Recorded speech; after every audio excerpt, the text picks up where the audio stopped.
જય વંદે માતરમ. સમગ્ર દેશમાં આજે વંદે માતરમ ગાનના 150 વર્ષ પૂર્ણ થયા છે.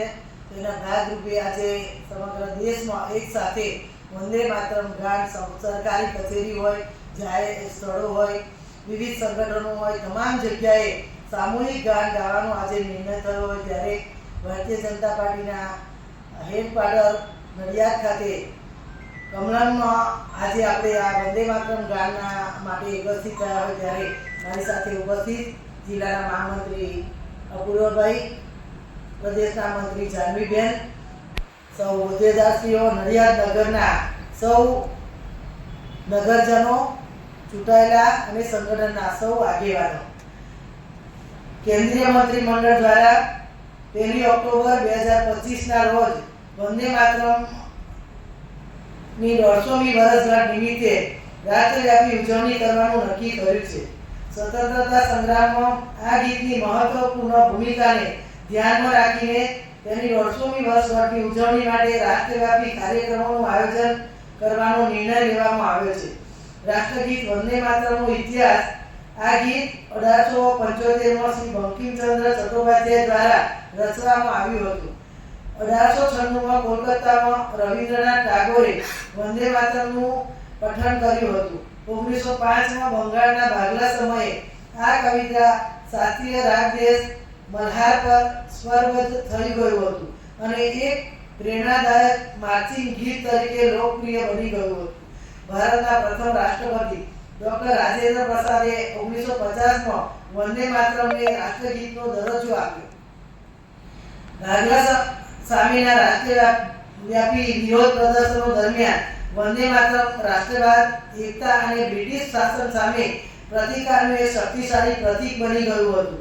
એની મજબૂત રાષ્ટ્રવાદી ભાવના અને પ્રેરણાદાયી અસરને કારણે બ્રિટિશ સરકારે આ ગીતના ઉપયોગ પર પ્રતિબંધ મૂક્યો હતો.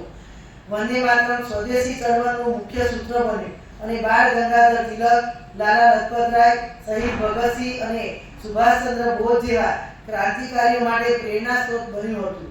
કોંગ્રેસ અને અન્ય પક્ષો દ્વારા વિરોધ થયો. 1923માં કાકીનાડામાં યોજાયેલા કોંગ્રેસ અધિવેશનમાં પંડિત વિષ્ણુ દિગંબર પલુસ્વરકરે વંદે માતરમનું ગાન ગાવા માટે આમંત્રણ આપવામાં આવ્યું હતું, પરંતુ એ સમયના કોંગ્રેસ પ્રમુખ મૌલાના મોહમ્મદ અલીએ ધાર્મિક આધાર પર વાંધો ઉઠાવતા કહ્યું હતું કે ઇસ્લામમાં સંગીત પર પ્રતિબંધ છે. મુસ્લિમ લીગના નેતાઓને ખુશ કરવા માટે કોંગ્રેસ કાર્યકારી સમિતિએ 1937માં રાષ્ટ્રીય ગીતની સત્તાવાર રીતે બદલવાનો નિર્ણય લીધો હતો. ત્યારબાદ અનેક પ્રસંગોએ કોંગ્રેસ પક્ષ અને એના નેતાઓએ વિવિધ પ્લેટફોર્મ પર વંદે માતરમ પ્રત્યે અસહિષ્ણુતા દર્શાવી હતી. 2017માં એમઆઈએમએ નેતાએ શ્રી અકબરુદ્દીન ઓવૈસીએ શાળાઓમાં વિદ્યાર્થીઓ માટે વંદે માતરમ ગાવાનું ફરજિયાત બનાવતા પરિપત્રને રદ કરવાની માંગ કરી હતી. તેમાં તેલંગાણા સરકારે હવે જણાવ્યું કે શાળાઓમાં વંદે માતરમ ગાવાનું ફરજિયાત બનાવવામાં આવશે નહીં.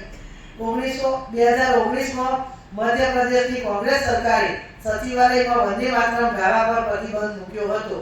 આજે વંદે માતરમના 150 વર્ષ પૂર્ણ થયા છે ત્યારે રાષ્ટ્રીય નેતૃત્વએ આ ગાન ગાવા માટે આજે સમગ્ર દેશમાં સૌને આહ્વાન કર્યું હોય ત્યારે આપણે સૌએ ભેગા થઈ અને ખેડા જિલ્લામાં વિવિધ સ્થળોએ અને આજે કમલમમાં પણ આપણે વંદે માતરમ ગીતનું ગાન કર્યું. સૌ ઉપસ્થિત રહ્યા એ બદલ ભારતીય જનતા પાર્ટી દ્વારા આપ સૌનો આભાર માનું છું. વંદે માતરમ. ભારત માતા કી જય.